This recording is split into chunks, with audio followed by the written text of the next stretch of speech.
Bantay Balota 2025 Midterm Election. The RMN News Special Coverage.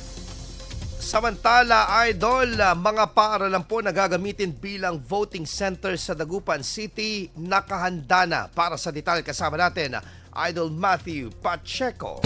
104.7 IFM. Report!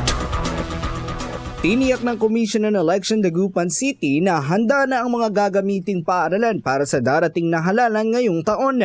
Nasa 30 paaralan sa lungsod ang gagamitin bilang voting centers. Ayon sa ahensya, meron itong nakahandang contingency plan sakaling magkaroon ng hindi inaasahang pangyayari. Bagamat ang main transmission ng mga boto ay papasok sa pamamagitan ng USB modem, 21 na voting centers ang bibigyan ng satellite internet system upang maibawasan ang aberya. Ilang araw bago ang eleksyon, patuloy rin ang sinasagawang paghanda ng mga magsisilbing electoral board para sa maayos sa pagsasakatuparan ng halalan 2025.